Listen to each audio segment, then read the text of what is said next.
Well, the world has been captivated by the missing Titanic exploration sub. It looks like we have a grim update, an update that was probably the most likely scenario since the very beginning. The world has watched and literally been counting down the seconds of a very rough estimate based on the amount of oxygen that may or may not have been available to the explorers on this submarine. And now I call them explorers because I still give them credit. The spirit of exploration is still important, and it doesn't really matter how much money these people had. I suspect most explorers early on were better off or had some sort of resources or things of that nature. Maybe I'm wrong about that, but I think it's a rough story. So this morning at like 7:30 our time, my time, was when the alleged air supply was supposed to run out. Now, what a lot of people kept hanging on to, I thought, was weirdly, ignoring the reality that experts said that they would need something like 8 hours to ascend from a depth that low. Meaning, when people were talking about having 2, 3, 4, 5 hours left, all that really meant was that they were going to run out of air 4 hours from the surface or 3 hours from the surface, or in some cases 20 or 30 minutes from the surface. There was no way to get out of that submarine without assistance. There was no sub sending down some airlock to get them in. None of that was going to happen, especially since really up until just moments ago, they didn't even know where the thing was. When we were counting down 8 hours of oxygen, it didn't matter because we didn't even know where it was, let alone sending something down to get it. Last night, the first deep water recovery robot, Victor 6000, had made it to the ocean's floor and began searching for the Titanic sub. While it's feared the oxygen supply on board had been depleted, the U.S. Coast Guard still considers this an active search and rescue, not a recovery mission. Victor 6000 has arms that can cut cables, dislodge a trapped or stranded vessel, as well as fix a cable onto the sub to allow it to be winched to the surface. More search and rescue assets will be arriving on the scene today. And this was at 6:45 a.m. this morning. Interestingly enough, there's a lot of backseat drivers, including myself, on this, and I found a video from somebody who is actually a 20-year submariner, Subbrief, which I think is, if you really want to know, this person obviously seems very, very smart. He created a list of, things like, things that concerned him: the use of carbon fiber, pressure hull, hiring young, inexperienced technicians. The CEO famously said that they don't hire 50-year-old white guys because it wasn't inspirational. Now, based on the latest update we have, it doesn't seem like it was a white guy or inexperienced thing. It seems like it was a corner cutting thing, a thing that, they talked about it. It's him, the CEO, saying, "I've broken some rules to make this." How OceanGate's boss reveled in revealed the 7-inch acrylic window on the lost Titan sub would get squeezed in under water pressure, and admitted he ignored guidance to create the deep sea vessel. This seems, more like a tragedy of hubris, corner cutting, and ego, more than an inexperience. The billionaire, the millionaire that started all of this said, "It's acrylic plexiglass," Rush tells Estrada after being asked what the window mounted at the front of the Titan vessel was made of. "It's 7 inches thick and weighs about 80 pounds. And when we go to the Titanic, it will squeeze in about 3/4 of an inch and just deforms," he explains. "And acrylic is great because before it cracks or fails, it starts to crackle. So you get a huge warning if it's going to fail."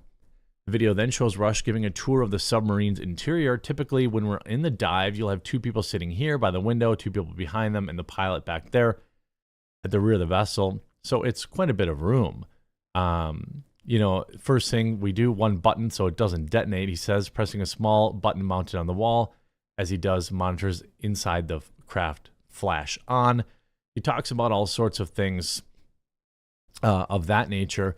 but it doesn't look, the U.S. Coast Guard, this was just an hour ago. We're not giving up. The U.S. Coast Guard says hunt for the Titanic 5 is still a rescue mission as they are looking for survivors despite oxygen supply running out. Now, one of the things that he talked about in this video, the submarine engineer or submariner, was that did they know, when they said, oh, they have all this, they have all this emergency oxygen. Well, how did they test that? People breathe faster under duress. Did they actually test it? Where do these numbers even come from? There's no voice comms. There was comms lost during testing, but they had let precious time tick away before calling anybody. There's also no way to ventilate the pressure hull. And you see this test depth of 4,000 meters was not tested at sea before first commercial dive. Possible that the atmosphere life support was not even tested. Does not use lessons learned from NASA and aviation community. No subject matter expert in the submarine operations and safety. These are if you could pick any one of these things when you're going 13,000 feet below the ocean and figure out, and put it to the test. But now the U.S. Coast Guard has discovered a debris field.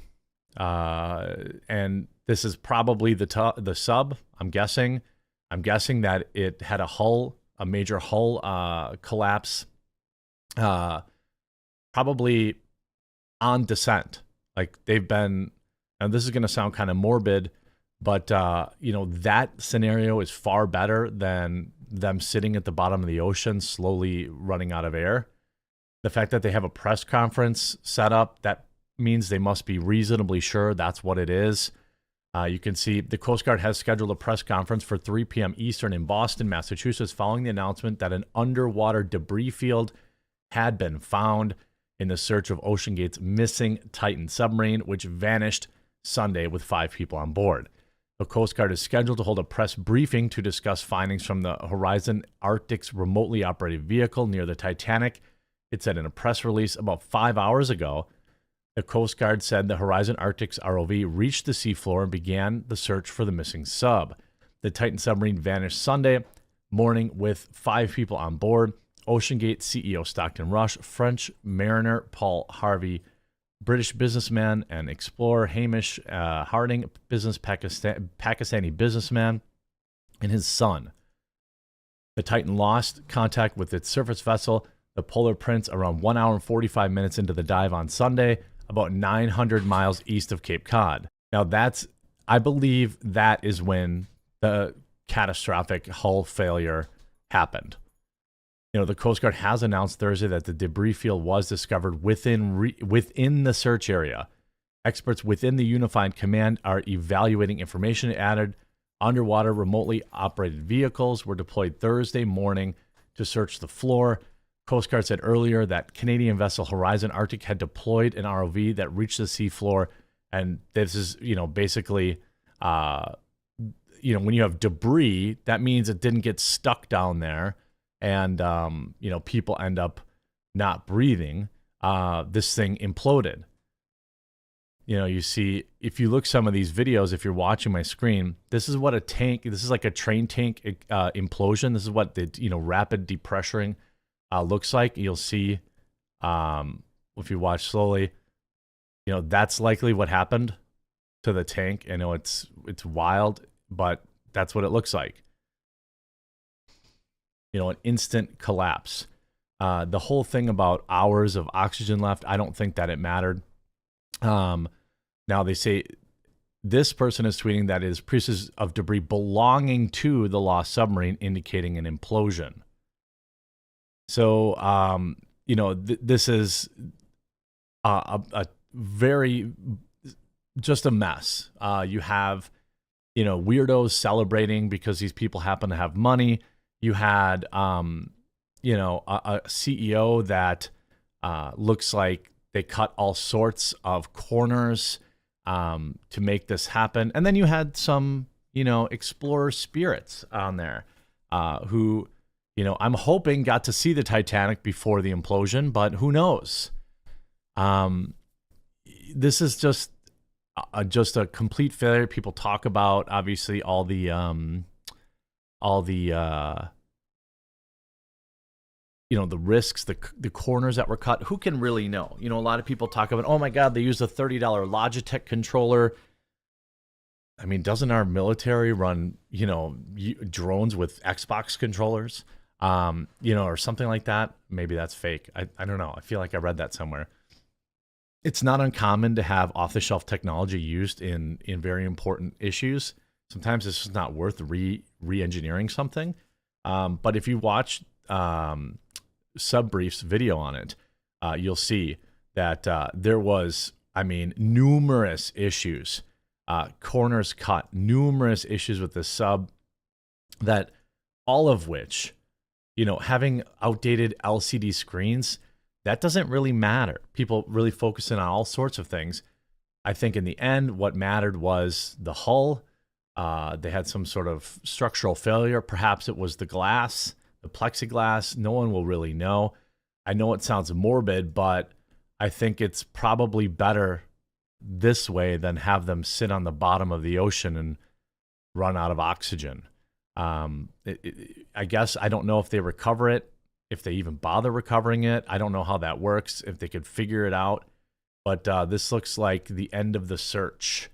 And to their families, obviously, my heart goes out to them. This sucks. I guess. I don't, if there's another major update on this, maybe, I don't know. There just doesn't seem to be any more question. I think a lot of people knew. A lot of people were hoping for the best. This is human nature. But it looks like this is the end of their search. Make sure you subscribe so you can get updated. If we get more information, I'll update it. I'll upload it almost immediately. We'll talk to you again real soon.